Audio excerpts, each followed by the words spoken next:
Okay, I will not take too much time. So I'm happy being here, and I'm honored and privileged to present my proposal and to welcome your comments and your questions.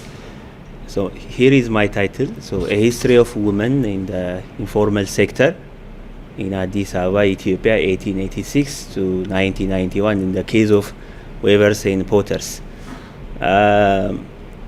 So introduction, this is the content. So in the introduction, so this is a creative methodology and conference. So I will more focus on the methodology, the methodological aspects, and historiography. So let me start my discussion by describing the historiography of Ethiopia. So Ethiopian historiography has unique characteristics in many ways, however, has chronic representational problems. So the dominant tradition of interpreting Ethiopian past that emphasizes the past and the future glories of the country is called the Great Tradition, or the Church and State tradition. So the Ethiopian historiography mainly associated with the story of Queen of Sheba and King Solomon. And that story, that biblical or a Judeo-Christian tradition, and heavily affected the Ethiopian historiography. So that historiography attached with the church and the state, and gives a unique identity for the Ethiopian states. So the historiography mainly influenced by this tradition. So this meta-narrative, or we can call it a meta-narrative or a grand narrative,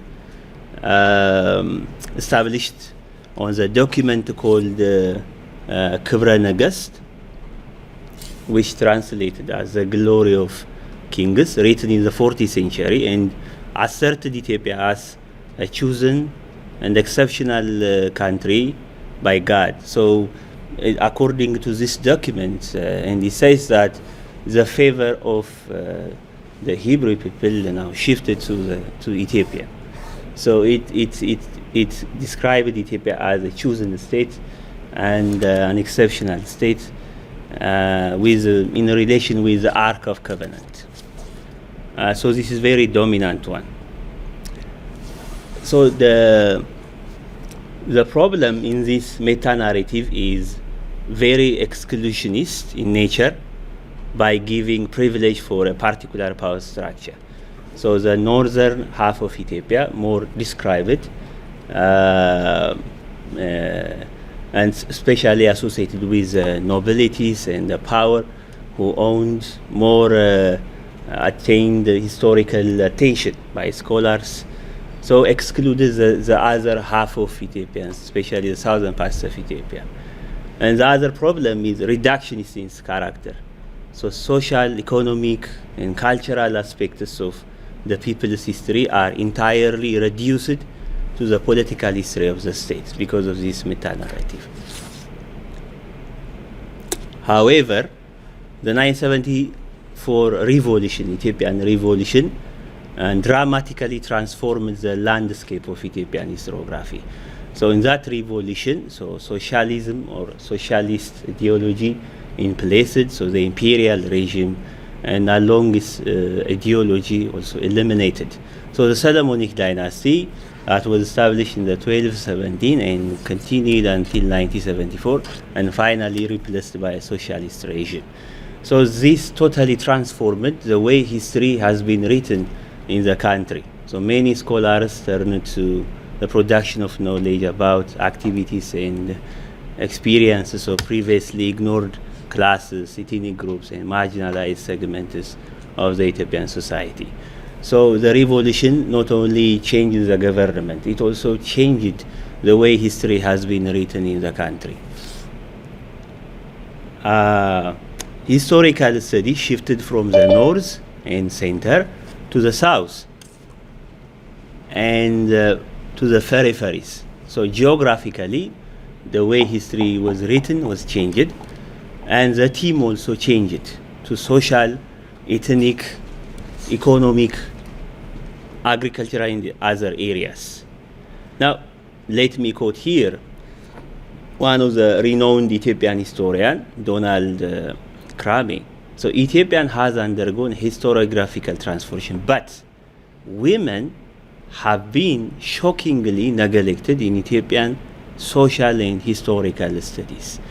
Even though the revolution dramatically changes the way history has been written, still women did not attain attention by scholars. So the more shocking is the neglect of ordinary and lower classes of women, such as craft workers, daily laborers, local traders, food and drink suppliers, and others who engage in the informal sectors than other classes of women. So it's a kind of to give you a brief introduction about Ethiopian historiography, to give you a context and how women are totally neglected in the Ethiopian historiography.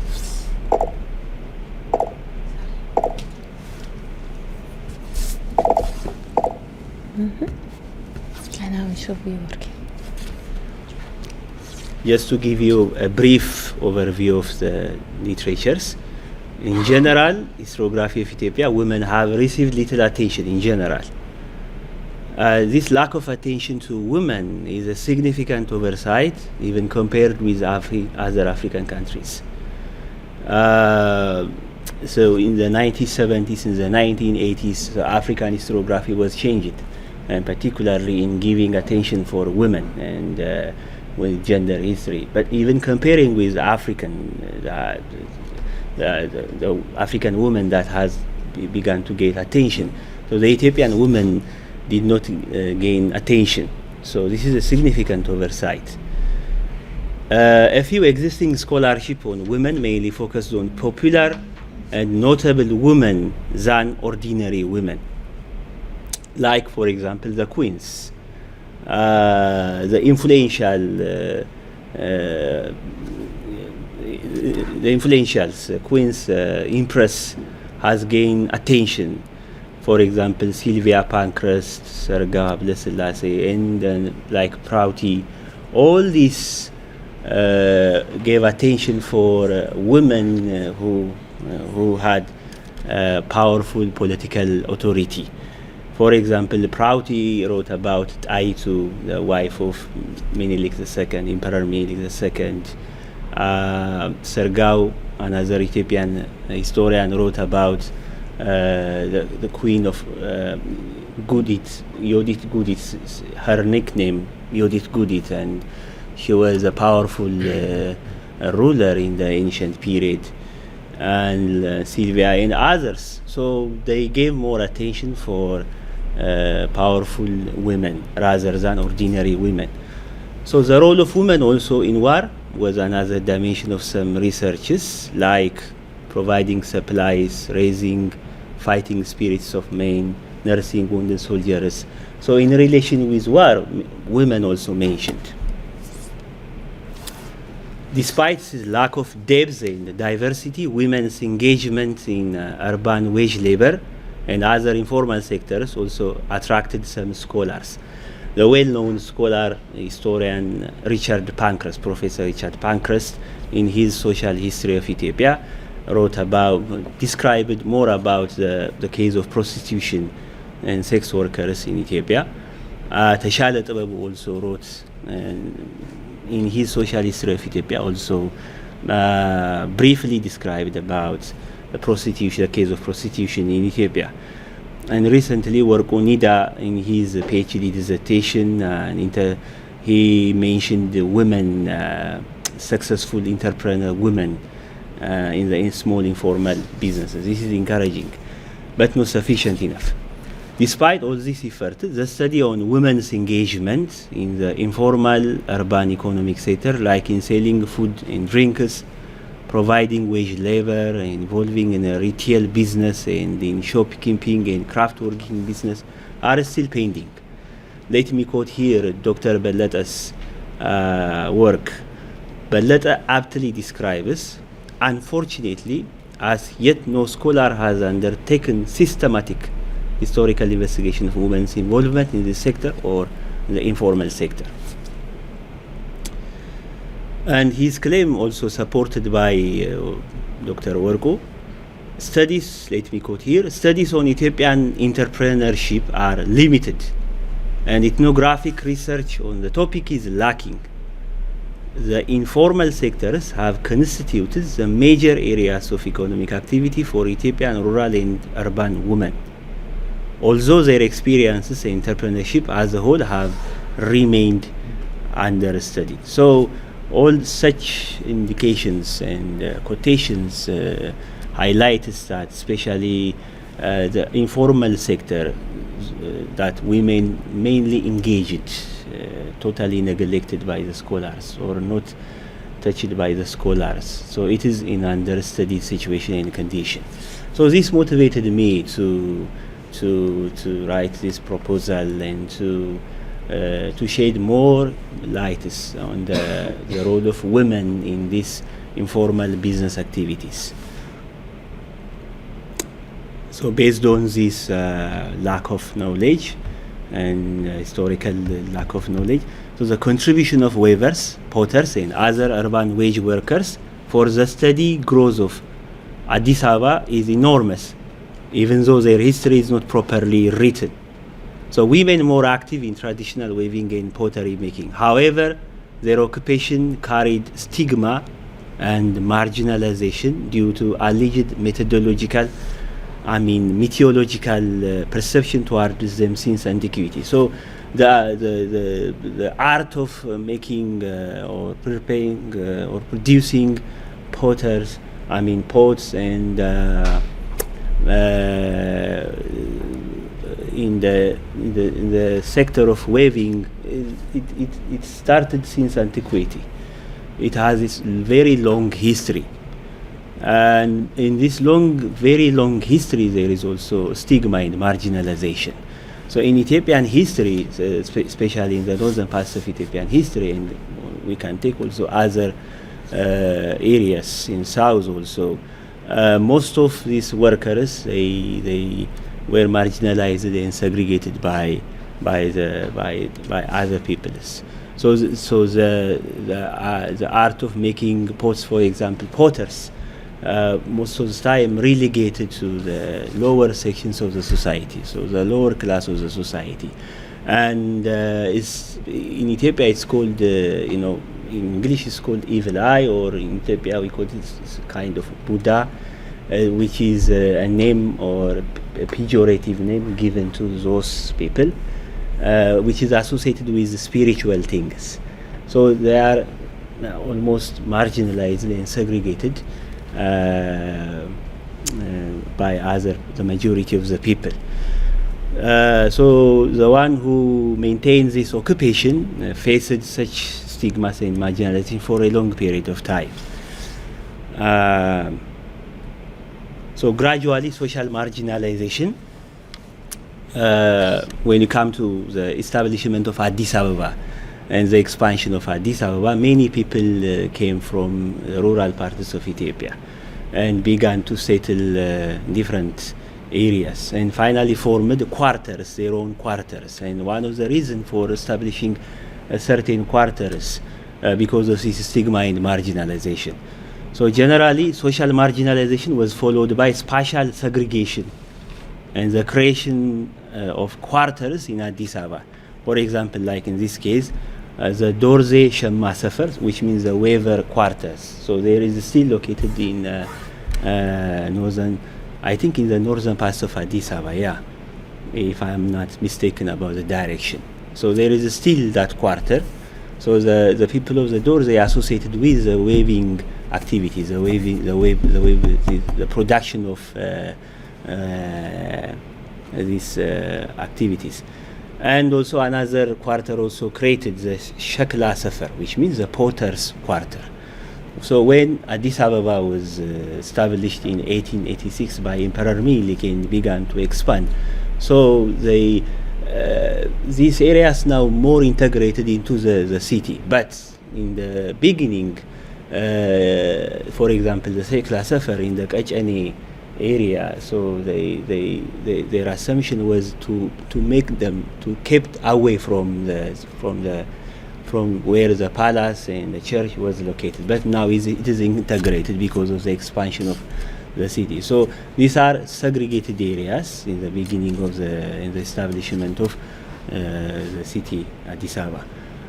So while marginalization was common to both sexes, but women potters and weavers must bear a double burden, both from the public and as well as the domestic sphere.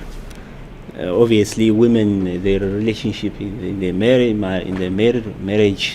life and the community, also they faced another challenge. So on top of the general perception towards potters and weavers.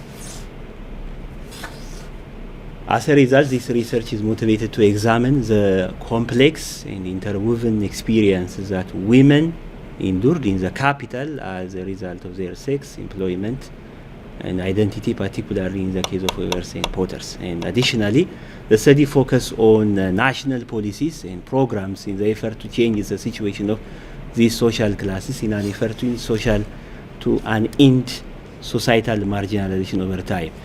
When even the establishment of Addis Ababa by Emperor Melik also issued a declaration to stop and ban the marginalization. I mean the stigma and the stereotype towards these people. However, that proclamation was not implemented, and the stigma and the marginalization continued. And later on, because of urbanization and when the scale of the urbanization was increased, and education and modernization, and because of other factors, such thought and perception, and negative perception towards these people began to fade away, and now it's almost we can say that non-existent. So why this marginalized perception, the negative perception towards these people gradually faded away? So it can be undertaken in this study, can be the subject of this study. So based on this statement, so the general objective is the study aimed to investigate the history of Ethiopian women in the urban informal business sector in Addis Ababa from 1886 to 1991, with a special focus on potters and weavers. So my interest is on informal sector, and to make it specifically on potters and weavers. The reason why I'm selecting potters and weavers to make easy for collecting of data, historical data. So there is a certain quarters, as I mentioned, for the weavers and the potters. So I can go there and easily collect data. So this is the ideal reason, or the reasonable reason why I am more focusing on the potters and weavers. So there are these quarters are still remain there, and their activities still remain there. So I can go out there and I can collect data. This is my interest. Why my interest is in potters and weavers. So these are the specific objectives. My concern here is the first one, to investigate the contribution of women potters and weavers for the socio-economic development of Addis Ababa. As I mentioned, while Addis Ababa was expanding and in terms of population and as well as in terms of other in socio-economic development, so what was their contribution? So this is going to be studied in my future study. So to explore the complex gender relationship of women potters and weavers within the community and their life. So this is also the second objective. To analyze the social and spatial problems, as I mentioned. So spatially, the city was there was spatial places given to them, and what I want to analyze these social and spatial problems women weavers and potters have faced in the city.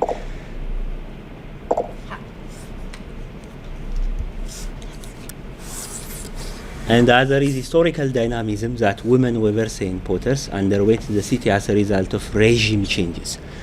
So I will try to explain why my time limit is somehow broader to the time framework of this project. But along this, in this time framework, so there are regimes, different types of regimes, and including the brief Italian occupation and then the socialist regime. So I want to see the changes and the continuities and the dynamism, how women weavers and potters underwent in such long period of time.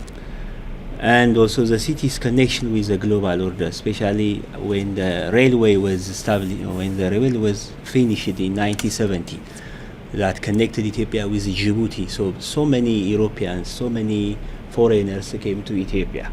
The Greeks, the Armenians, British, and others, and how much did this have an impact to the weaving and potting activities? The other is the government concerning about the government policies and programs that intend to improve the situation of weavers and potters until the period of the end of socialist era.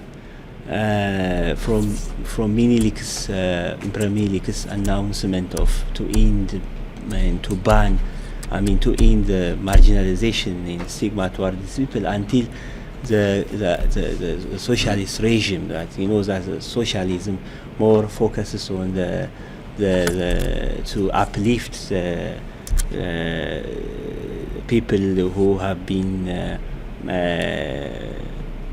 exploited by the imperial regime. So now they wanted to upgrade and uplift their status.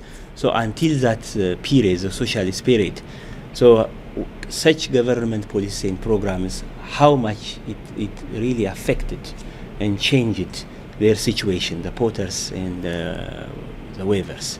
And the last one is to examine the role of women in weaving and pottering production process, and as well as marketing of their products and their livelihood status.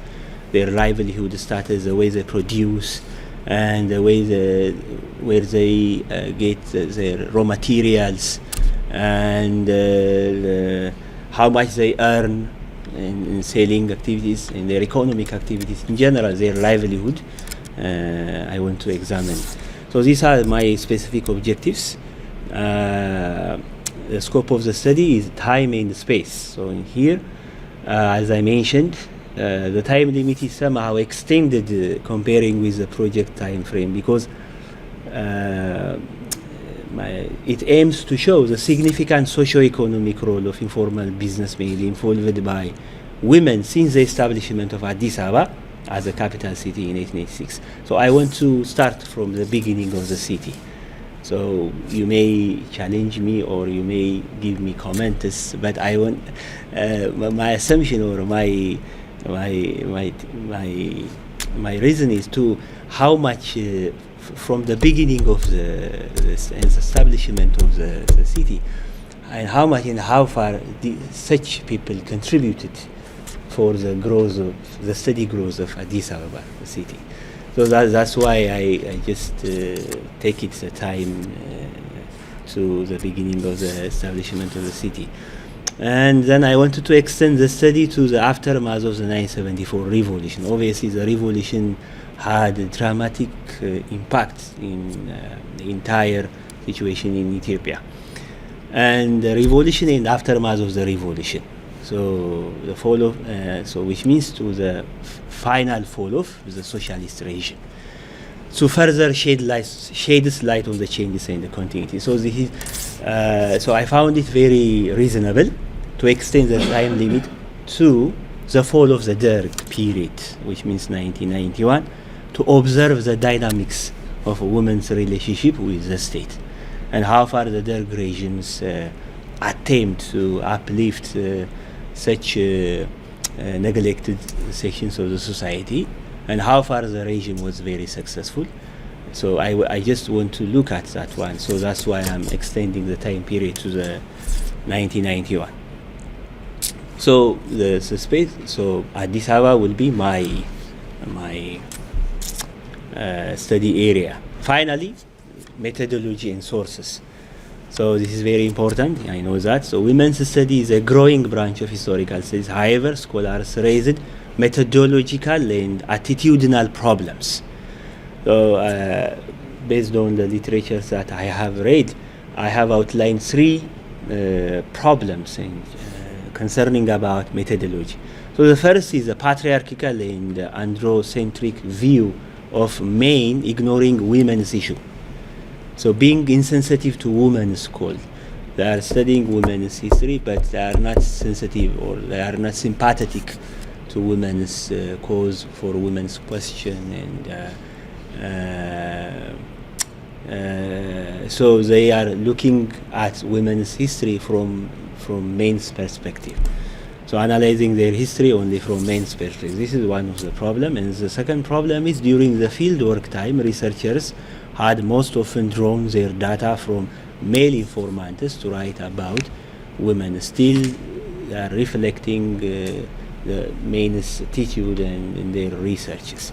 And the third one is in association with the nature of history. So this lacks theoretical framework, methodological versatility, and sophistication due to not to link up historical investigation with other disciplines like anthropology, sociology, and others. So the study of women, for example, in my case, is in the informal, it must involve and engage other disciplines. So urbanization is one of the issues, and gender issue, cultural issue, economic issue. So otherwise, engaging such other disciplines or without making interdisciplinary, so we cannot.